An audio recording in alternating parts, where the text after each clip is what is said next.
You know what? I'm really happy I get to do this again. This taping. I actually did this taping 2 years ago, and the power went out just before my set.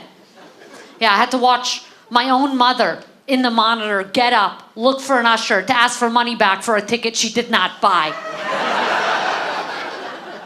Do you understand this? Biggest festival in the world, my first time. Biggest opportunity at the biggest festival in the world. Power goes out. I don't have the temperament for this. I once had a decaf coffee and thought I caught a depression. You think I can handle this? Because they say it creeps up on you.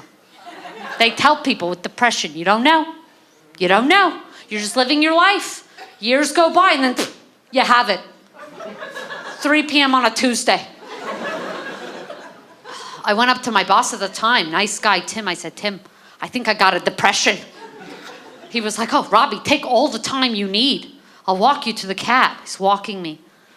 On the way out, I saw the kitchen and I clocked the coffee. And I thought, you know what? Maybe I'll have one more cup of coffee. So sue me. Call me crazy. 2 cups of coffee in an afternoon? What am I? Living on the edge.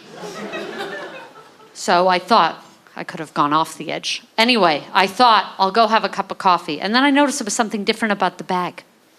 And I go, oh, what kind of coffee is this? And she goes, oh, we're doing decaf. We ran out of regular. You ran out of regular doing, you sent out an email. What is this, Nazi shit? What is this? Is this crazy? Charlottesville behavior. Even decaf coffee. Why even have coffee in the word? What kind of a sick ruse is decaf coffee that we're even letting them use the word coffee? Why don't you call it the shit water it is and let us move on with our lives? I don't know if we have Catholics here or anything, but I'm from a very big family. I'm from a huge family. Anybody else grow up Hasidic without a childhood? Okay. Yeah, I have 5 brothers and 4 sisters. My mother had 10 kids by the age of 30.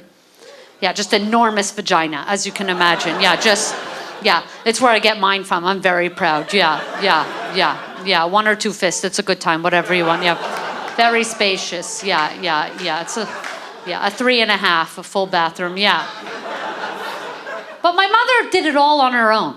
You know, my mother didn't have a lot. You know, she had a lot on her plate. You know, she didn't have like a slave or what Jews call a babysitter. You know what I mean? She really just did everything herself. You know, like I once forgot my gym uniform at school. For some reason, if you had gym that day and you didn't have your gym uniform, the whole shit fell apart. They didn't know how to compute. I got sent to the office because I didn't have my gym uniform. And they were like, we're going to have to call your mother. She's going to come and have to bring you your gym uniform. I was like, you think my mother with 16 loads of lingerie is going to come to bring me my uniform? Put it on speaker, I want to hear. She picked up and all she said was, she's your responsibility from 8 to 4, click. That was the end of that. My brother Shmuley once lost his bus pass. We were on the 161, 2nd of the month. He lost his monthly bus pass, $35 down the drain. You might as well not return home in my family if that's the case. We said our final goodbyes. I thanked my brother for being a wonderful member of the family, and we haven't seen him since. So, yeah, that's actually the uncensored, untold story of the Lion King. A lot of people do not know that. Yeah, Simba actually ran away because he lost his monthly pass the 2nd of the month. Yeah, it's a much sadder story than any of us could have imagined. Yeah, but, you know, my mother, you know, she didn't, I even called her recently and I said, hey, Ma, I need my medical records. I'm getting my own doctor now. You know, I'm grown up. You know, did I get my shots? And she said, most of you got shots. Most of you. I was like, do I have measles or not? What's happening? But she said some pretty gross things. Nothing I said tonight could compare to how gross things my mother said are. You know, like we just went on a girls' dinner. You ever do a girls' dinner in your family? My sister was getting married. My 4 sisters, me and my mother went to dinner. So the 5 girls and my mother, 6 of us. That's a girls' dinner in my family. The 6 of us went out for dinner. My sister comes back from the bathroom and she's upset. She said, so gross. There was piss all over the seat. I had to squat. Disgusting. And I said, oh, I don't have the leg muscles for squatting. Classic Jew. I didn't learn that. We can't do that. I can't hold myself up. So So what I have to do is I gotta get in there and I gotta cover the seat. I work there now. Wipe it down for the next person. So then we turn to my mother and we're like, hey, Ma, this is fun. What do you do? What do you do when you get to a public washroom and there's piss all over the seat? Right? Do you squat or do you wipe it? You know, and she's like, oh, she's sheepish. She'd rather not share.